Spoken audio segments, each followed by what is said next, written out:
le train express régional bi nga xam ne war nañ ko inaugurer le 27 muy maanaam altine bii nii ñu jëm jàngat bi d'abord mu ngi nekk lan moo ci sa xalaat par rapport ak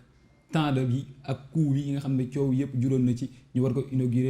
réinaugurer sax peut-être lañ wax naan réception la nit ñi di wax ak réinaugurer lan moo ci sa jàngat par rapport ak train boobu noonu ñu war a inaugurer le 27.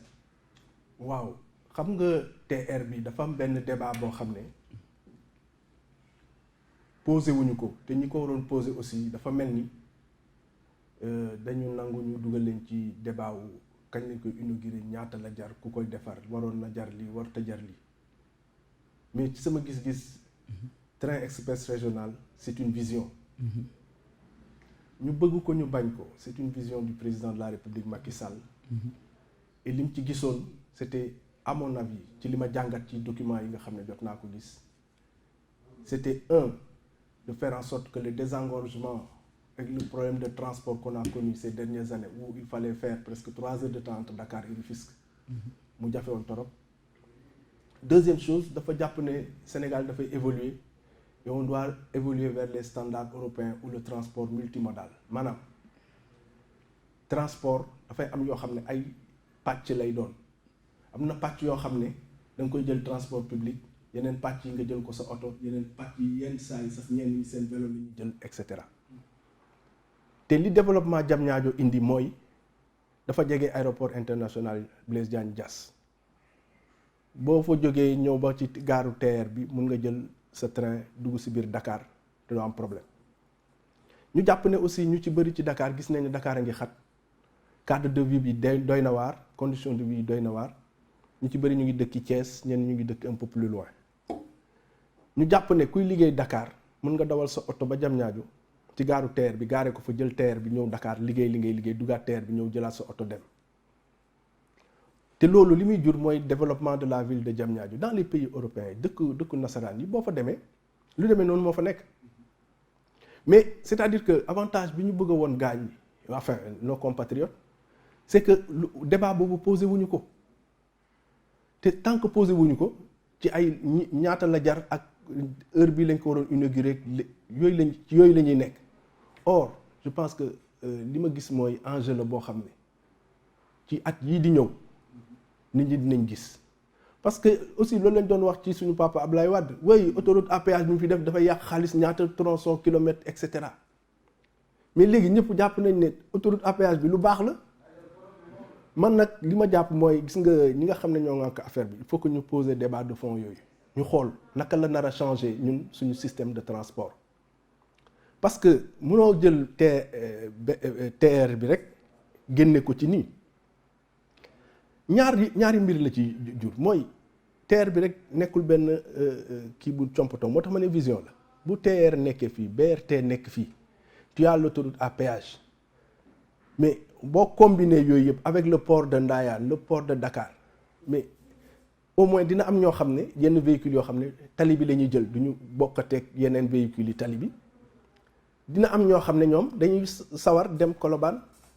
jël fa gaare fa seen oto jël TER dem liggéey Diamniadio bu ñu wàccee jëlaat ko delluwaat seen kër loolu yëpp dana fekk tali yi dinañ leen noppal tuuti parce que fréquentation bi dina kii fluidité circulation maanaam dem ak dikk bi dina gën a yomb te yooyu yëpp ay impact économique daf ciy am parce que économie temps la ñun nag suñu gis-gis mooy il faut que question yi ñu delloosi ko waxtaan kook sénégalais ñu xam ne du affaire u njëg du affaire bon mun nañ ci wax ci affaire u njëg bon mais boo waxee lii kële wax la léegi ñu génne ay chiffres ñu confronté mais sénégalais ñu xam lu ci leer mais boo leen est-ce que nekkul par exemple problème njëg bi moo taxoon ñu daw débat bi ndax bu affaire bi njëkkee jóg dañ avancé ay chiffres ñu leen chiffres yi du yooyu te affaire bi du loolu ñu daw waaw ñu def ko polémique alors que peut-être que ni dans un pays normal bu genre projet yooyu ñëwee il est tout à fait normal que le montage financier ñu teg ko sur la place publique sénégalais yëpp xam nu mu demee ku ci am lu ngay critiquer nga critiquer ko ñu jox la ay réponses su la doyee xayrun su la doyut après les résultats vont juger mais bu nekkee par exemple dañuy def ay contrat dañuy def ay montage financier ay contrats yu nga xam ne sénégalais ci boppam bi nga xam ne moom lañ koy defal amul accès ci contrat yooyu noonu est-ce que du poser problème. waaw loolu yëpp je pense que Sénégal am na un système boo xam ne qui permet de contrôler ça la RMP mu ngi fii l'agence de régulation des marchés publics il y a d'autres corps de contrôle am na yeneen maanaam kuréel yoo xam ne dénk nañ leen saytu boobu ak yooyu c'est vrai moom laay wax rek mooy déficit de communication bi parce que am na ci yoon yoo xam ne boo ci communiqué wul rumeur bi mooy daw. te rumeur baaxul. parce que rumeur bi moo lay indi ci yow au lieu que nga concentré wu ci débat de fond yi ngay dem di tontu ay rumeur. effectivement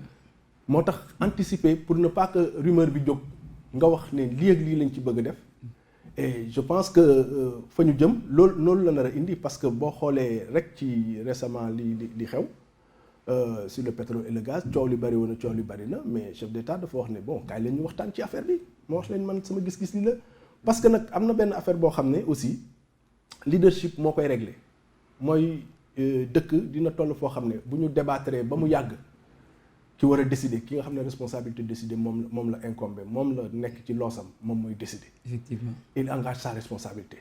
mu baax mu bon mais c'est à lui de décider mooy décider bu décider ba pare nag nit ñi dinañ apprécier maintenant am na ci yenn investissement yu bari yoo xam ne ci dëkk yu mag yi mais xoolal bu yàggul rek suñu mbokk tubaab yi comme ñoom référence boobu boo ko jëlee nit ñi gën ko nangu Notre-Dame-des-Landes aéroport bi ñu ko bëggee def gars yi dañ taxaw ne du fi dal ba mu am ci ay xëccoo yu tàng finalement ñu teg ko ci suuf mais débat boobu posé woon na mais ñun aussi il faut que ñu am benn gis-gis boo xam ne ci débat yu demee nii bu ñu koy def mu doon ay débat yoo xam ne ñu xereñ ñoo koy def c'est-à-dire que ñi nga xam ne seen xam-xam màcc na ci loolu ñu wax loo xam ne seen jaar-jaar may na ñu gëm ne li ñuy wax dëgg la mais bu fekkee dañ ko def tribune wax sa xalaat dama jàpp ne ñi xam dañ naan tekk di déglu parce que bu ñu waxee duñu leen dégg te ñi xamul ñooy yóbbu wax ji te bu ñu waxee ñi yaakaar ne mooy dëgg parce que ñoo ëpp coow. effectivement mais est-ce que nekkul tamit peut-être li ñu président jaayoon bi muy campagne dafa ñu waxoon bi muy gagné élection yi dafa ñëw jaay ñu transparence bonne gouvernance ak gestion sobre et vertueuse mais transparence d'abord mooy soo defee dara. nga teg ko ci place publique bi ne leen contrat bii laa signé pour seen bëgg pour nga xam ne pour sénégalais yi intérêt sénégalais yi laay dox signé naa contrat bu nangam contrat baa ngi nii. ñëpp gis ko moom mooy transparence boobu noonu est-ce que su amoon lii yëpp dina am. waaw xam nga am na ci yoo xam ne ñi nga xam ne ñoo koy piloter ñooñu mën nañ ci répondre de manière très positive. mais li nga xam ne mooy information portée sur la place publique te ñëpp xam ko mooy projet bi pour ñu nangu ko dafa jafe woon sax. kooku moom il faut que ñu wax ko sénégalais yëpp xam ne projet bi dafa nangu woon parce que dafa waroon am ñoo xam ne seen kër dañ ko waroon déguerpir. ñu nekk ci waxtaan pour naka lañ leen di ba léegi sax coow li man de maa ngi dégg fan yi ñu ne am na ñoo xam ne fayaguñ leen ba tax na yooyu yëpp ay jafe-jafe la ci projet te yooyu lu projet bi tardé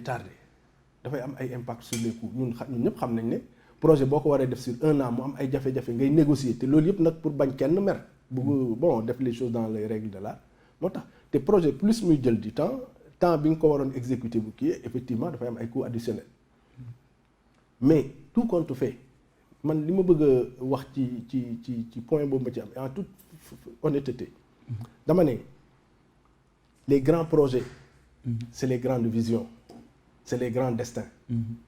te TER bi su fekkee ne les Sénégalais n'ont pas compris enjeux yi am ba nga xam ne Dakar dootu ci mën a dëkk dans 10-15 ans et qu'il nous faut des moyens de transport rapides pour nous faire sortir pour ñu génn Dakar dem liggéeyi le fait de déplacer li ñu déplacé administration bi pratiquement presque à 90% à Diamniadio nekk na benn xeetu xalaat boo xam ne nit ñi ñu ngi koy président mu ngi ko doon génne pour que nit ñi xam ne on sort de Dakar.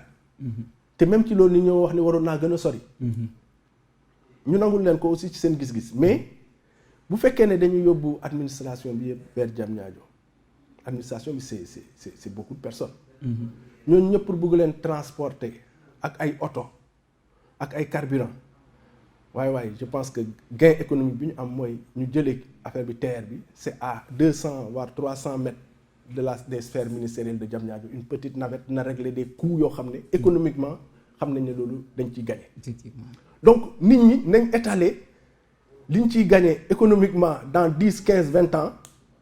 plutôt que coût bi actuellement te xam nga léegi nit ñi li ñu expliqué aussi mooy xaalis pour nga jëlee ko sur le marché international sur les marchés financiers dafa am njëg.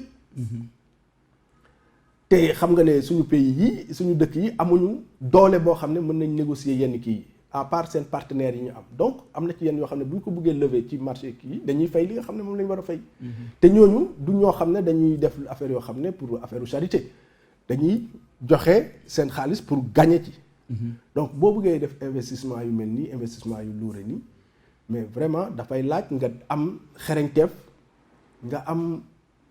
signature bu baax comme ni ñuy wax toujours ñu wóolu la pour mën laa jox seen xaalis nga def ko ci investissement yi nga xam ne rentabilité bi du rentabilité tout de suite te gis naa tarif yi ñu def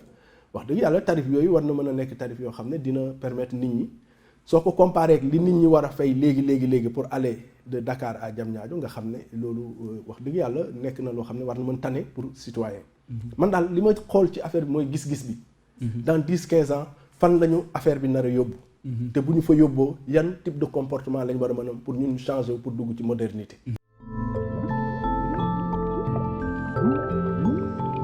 À 221, une autre vision de la télé.